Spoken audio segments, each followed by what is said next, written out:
পঞ্চগড় জেলা bus minibus coach ও microbus শ্রমিক ইউনিয়নের ত্রিবার্ষিক নির্বাচন। দিনভর ভোটের মাধ্যমেই সভাপতি পদে নির্বাচিত হন মোহাম্মদ বদরুল আলম বদী ও সাধারণ সম্পাদক জনাব মোহাম্মদ জহিরুল ইসলাম জুয়েল।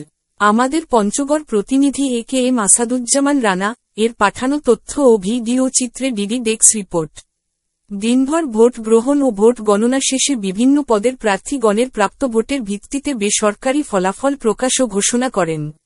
উক্ত অনুষ্ঠিত শ্রমিক ইউনিয়ন ত্রিবার্ষিক নির্বাচনের নির্বাচন কমিশনার জনাব এ.টি.এম. কামরুজ্জামান এবং নির্বাচন পরিচালনা কমিটি 2025-এর সম্মানিত চেয়ারম্যান জনাব আলহাজ মোহাম্মদ তৌহিদুল ইসলাম সাবেক পৌর মেয়র, পঞ্চগড়। দুইবারের সফল নির্বাচিত সভাপতি ও প্রতিষ্ঠাতা সদস্য, বাংলাদেশ সড়ক পরিবহন শ্রমিক ফেডারেশন এর রংপুর বিভাগীয় আঞ্চলিক কমিটির সাবেক প্রচার সম্পাদক, বর্তমান রাজশাহী ও রংপুর উত্তরবঙ্গের আঞ্চলিক কমিটির কার্যকরী সদস্য জনাব মোহাম্মদ বদরুল আলম বদী। তৃতীয়বারের মতো এবারেও নবনির্বাচিত সভাপতি পদে বিজয়ী হন তিনি এবং সাধারণ সম্পাদক পদে নির্বাচিত হন জনাব মোহাম্মদ জহিরুল ইসলাম জুয়েল।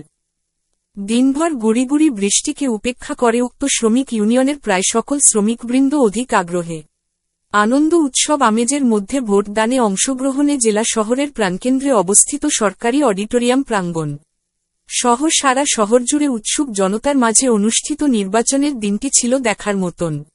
অনুষ্ঠিত ত্রিবার্ষিক নির্বাচনে শ্রমিক ইউনিয়ন পরিচালনা কমিটির বিভিন্ন পদে অংশগ্রহণকারী প্রার্থীদের অংশগ্রহণও ছিল ব্যাপক। এছাড়াও বিভিন্ন পদের প্রার্থীগণের প্রাপ্ত ভোটের ভিত্তিতে অন্যান্য পদে আরও যারা নবনির্বাচিত হয়েছেন তারা হলেন: সিনিয়র সহ সভাপতি জনাব আফতাবুল আলম, সহ সভাপতি জনাব দেলোয়ার হোসেন, যুগ্ম সাধারণ সম্পাদক জনাব হজরত আলী, সাংগঠনিক সম্পাদক জনাব আশরাফুল ইসলাম, অর্থ সম্পাদক জনাব মাসুদ রানা, দপ্তর সম্পাদক জনাব রাজু ইসলাম, সড়ক সম্পাদক জনাব রোকনুজ্জামান রোকন, সহ সড়ক সম্পাদক জনাব গোলাম মোস্তফা, প্রচার সম্পাদক জনাব আব্দুস সালাম, সমাজ কল্যাণ সম্পাদক জনাব সাজু ইসলাম, কার্যনির্বাহী সদস্য 1 জনাব লুবাদ জান্নাত লেলিম ও কার্যনির্বাহী সদস্য 2 জনাব মোহাম্মদ জনি ইসলাম।